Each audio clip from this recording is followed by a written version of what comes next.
అనిపిస్తుందండి ప్రభుత్వం పనితీరు పథకాలు ఇస్తుందో కానివ్వండి ఎలా ఉందంటారు? అంటే ప్రభుత్వ పథకాలా మంచిగానే ఉన్నాయి సార్.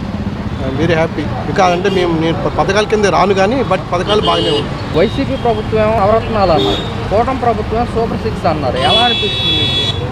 అంటే ఏదైనా ఇంప్లిమెంట్ చేయాలంటే కొంత టైం పడుతుంది కదండి ఎవరికైనా. సో కొంచెం టైం ఇవ్వాలి. టైం ఇచ్చిన తర్వాత ఇంప్లిమెంట్ చేయకపోతే అప్పుడు you can change the government. అదే అంటున్నా, ఏదైనా కొత్త ఇప్పుడు వీళ్ళకి ఆయన ఏంటి ఉన్న పథకాలని డైరెక్ట్ స్విచ్ నొక్కి పంచిపెట్టడం, ఇన్కమ్ జనరేషన్ కావాలి చేస్తా అంటున్నాడు.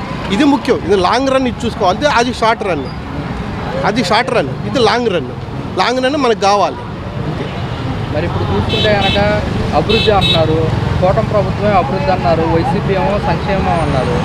ఎలా ఉంది సంక్షేమం? అభివృద్ధిలో సంక్షేమం చూసుకోవాలి కానీ అభివృద్ధి లేకపోతే ఉత్త సంక్షేమం ఎందుకు పనికిరాదండి. అది 4 రోజుల వరకే ఉంటుంది అంతే. మరి మన మోడీ గారు అమరావతికి వచ్చారు, ఎలా అనిపిస్తుంది? అదే చేస్తుండే కదండి. మన అది విజిబుల్గా ఒక దేశంలోనే కాదు ఇంటర్నేషనల్ లెవెల్లో అభివృద్ధి డెవలప్మెంట్ కోసం ఎన్ని లక్షల కోట్లు ఖర్చు పెడుతున్నారు. So we should appreciate him అంతే.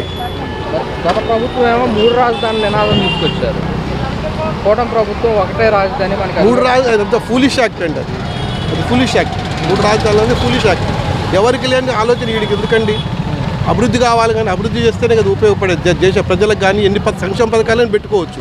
అంతేకాకుండా అభివృద్ధి లేకుండా సంక్షేమ పథకాలతో ఏం తింటారండి? ఏదో టెంపరీ బెనిఫిట్ అంతే.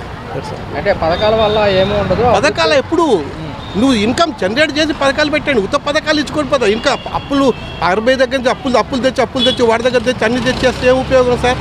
మళ్ళీ మన మీదగా పడేదని అంతే కదా. అది